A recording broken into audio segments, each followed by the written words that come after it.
Hello and welcome back to my channel, the place for online business owners and coaches to get good marketing advice so that you can turn your followers into customers. And in today's video, I'm going to be talking about just that. Today, we're going to be focusing in on what you can do on social media to grow your online coaching business. The first step for me will always be to think strategy first. Excuse my French, but I find so many people that I speak to are just throwing shit at the wall and seeing what sticks. There's not really any rhyme and reason as to why they're doing what they're doing. It's all about guesswork or copying people who are successful in the industry. A strategy, I feel like, intimidates people. When you hear the word strategy, it sounds like it's going to be some really convoluted thing. But honestly, you can start the process of having a strong strategy with just a few key points. Deciding your ideal customer is a big one. Making sure you know who you're speaking to and kind of imagining them when you're creating your content for social media. The next one is considering how you want to be seen by them. Do you want to position yourself as an expert, as inspirational, a thought leader? These are some of the typical ones that I hear from coaches that I work with.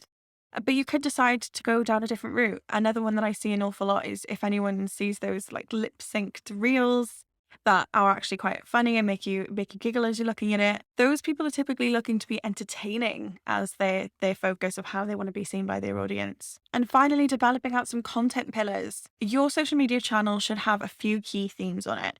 It's not really going to work if you're talking about everything from your past career and a different corporate background to what you do now, to your kids, to your family, to going out and going away for the weekend, to your hobby of biking. This is a bit of an extreme example. Most people tend to focus on one or two subjects, but I just wanted to flag it here. And I'm going to pop something up on the screen to kind of demonstrate what I mean.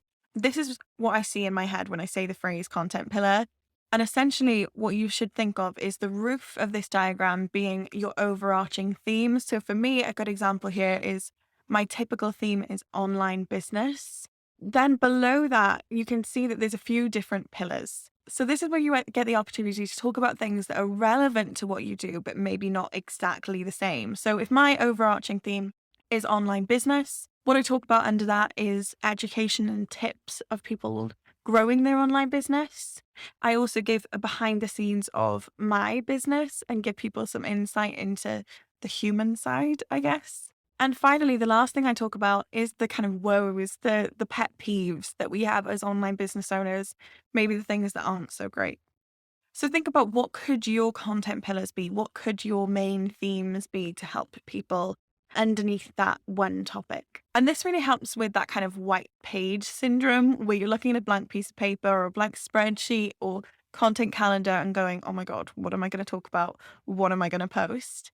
If you have those themes, and it's not just, right, I need to talk about online business, but it's actually, I've got 3 posts this week and I can kind of alternate between my different content pillars. It just gives you that jumping off point of what to talk about. And I will say, I'm going to do a little plug here. If you're still struggling with the concept of your strategy, you're listening to this and thinking, I really don't know what my answers are to this question. I do offer power hours where you can get a one-off session with me to go through and map out what some of your basic strategy needs could be. And I'll pop a link in the description. It's only £125 for the session if you did want to book. And it allows you to kind of pick my brain around strategy. I've been working in marketing for 10 plus years now, so I'm sure we'll be able to get you on the right track. Choose your platforms wisely.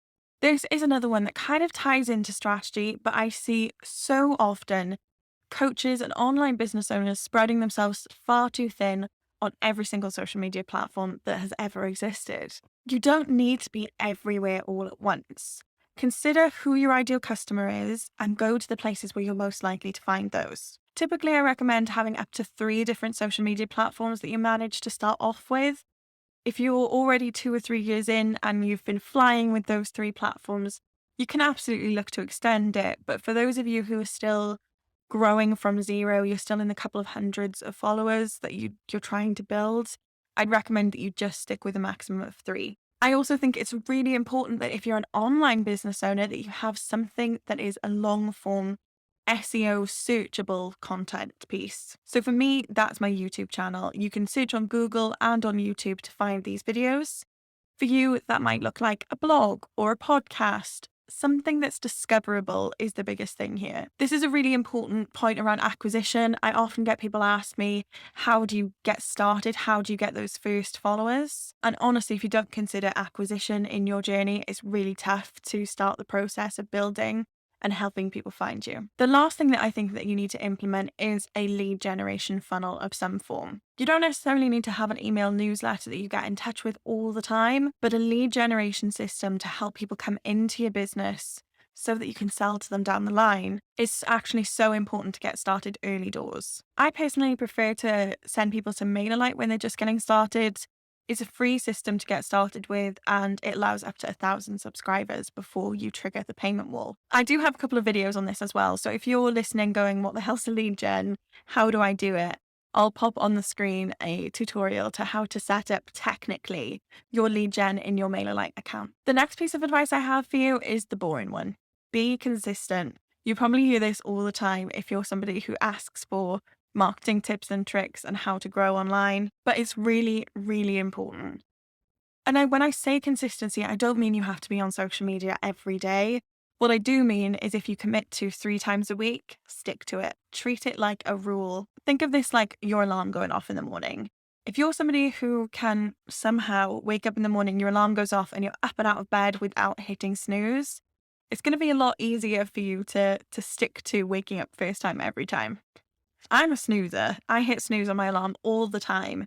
And if I were to try to go back to waking up the second it goes off, it would be a really tough adjustment for me and would be like fighting an uphill battle. So if you consider your frequencies online as a rule, then it's going to make it just a little bit easier for you to wake up straight away without needing to hit snooze a couple of times and maybe miss a couple of posts. My next piece of advice is to create community.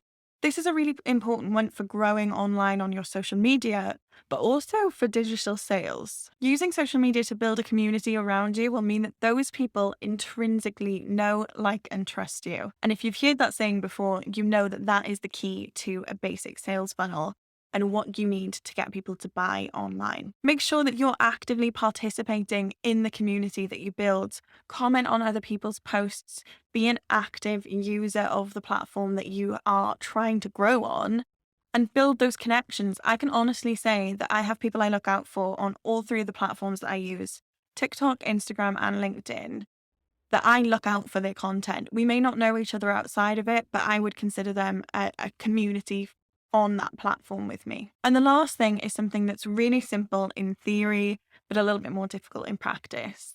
That is to act as you would in real life when you're online. I get asked all the time, when you're networking on LinkedIn, what's the right thing to say in a first message? Should I go in with a cold sale? Should I answer people's messages? Should I do this? Should I do that?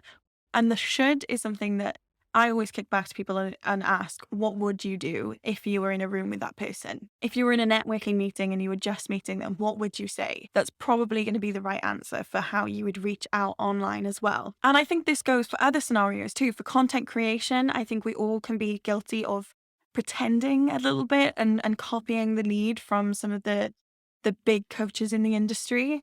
Whereas if you were to just be yourself, you're going to kind of attract people to you because you're being real. So try to take a step back, have a look at what you're doing on social media and reflect, is that how your friends know you? Is that how your people in real life would understand you to be as well? So those are my top 5 tips for you to be able to grow your social media accounts, to be able to grow your coaching business. Social media is such an incredible tool if it's leveraged properly. So if you're somebody who's struggling, these tips should really help you get to the point where you can put some strategy into practice and start seeing some results. As always, if you're looking for more marketing tips, more support on how to build your online business, make sure you subscribe to catch the next video.